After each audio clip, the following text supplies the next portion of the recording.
থেকে একটি browser open করে নিতে হবে। তো আমরা এর জন্য প্রথমে চলে যাব ক্রোম ব্রাউজারে সার্চ ইঞ্জিনে গিয়ে এখানে সার্চ করতে হবে। তো এখানে সার্চ ইঞ্জিনে গিয়ে আমরা লিখব ভোটার পেজ বলে।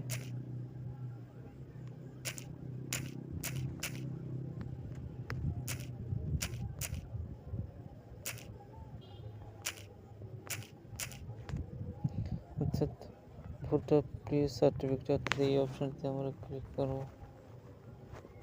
এই অপশানটি চুজ করবো। এই অপশানে ক্লিক করার পর পরবর্তী অপশান আমাদের সামনে শো করবে।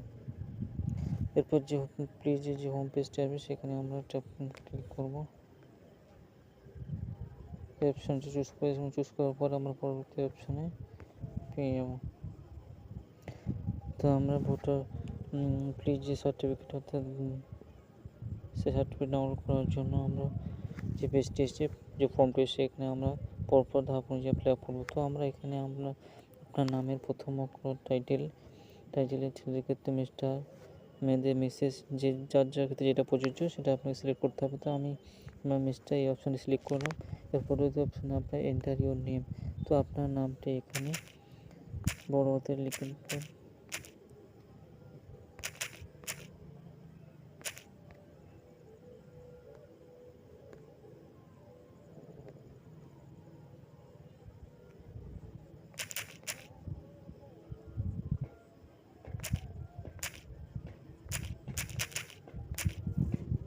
তো এখানে আমার নামটি লেখা হয়েছে। এর পরবর্তী অপশানে এন্টার ক্যাপচা করতে হবে। ক্যাপচা কোডটি আপনাকে দেখে এখানে এন্টার করতে হবে।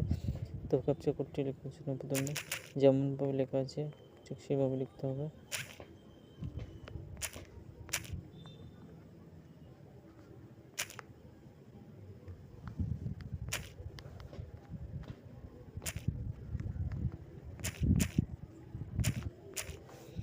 এরপর সাবমিট অপশানে আপনার ক্লিক করতে হবে।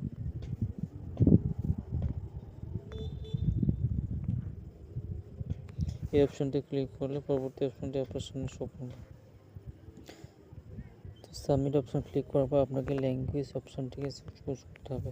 তবে ল্যাঙ্গুয়েজ অপশানটি, অর্থাৎ এই অপশানটিকে আপনি চুজ করতে, আপনি কোন ভাষাতে ডাউনলোড করবেন। তো আমি ইংরেজিতে ডাউনলোড করবো। তো ইংরেজি অপশানটি চুজ করলাম। ইংরেজি ক্লিক করার পর পরবর্তী অপশানটি আপনার শো করবে। এর পরবর্তী অপশানে আপনি নিচের দিকে স্ক্রল করে আপনি নিজের ঠিক যে অপশানটি বক্স দেখতে পাচ্ছেন এই অপশানটি আপনার চুজ করতে হবে। এই টিক বক্স অপশানে আপনার ক্লিক করলে আপনার সামনে ডাউনলোডের অপশানটি শো করবে। তবে টিক বক্সে ক্লিক করার পর নিচে সাবমিট অপশানে, অর্থাৎ এই সাবমিট বক্সে আপনার ক্লিক করতে হবে। এই অপশানে ক্লিক করার পর পরবর্তী আপনার সামনে ডাউনলোডের পেজটি শো করবে। এরপর ফর্ম দেখতে পাচ্ছেন আপনার সামনে ডাউনলোড অপশান চলে এসেছে। তো আমরা এই ডাউনলোড অপশানে ক্লিক করবো। ডাউনলোড অপশানটিতে ক্লিক করবো। দেখতে পাচ্ছেন আমাদের ডাউনলোড অপশানে আমাদের ফাইলটি ডাউনলোড কমপ্লিট হয়েছে। তারপরে এই সার্টিফিকেট দেখার জন্য আপনাকে ওপেন অপশানে ক্লিক করতে হবে।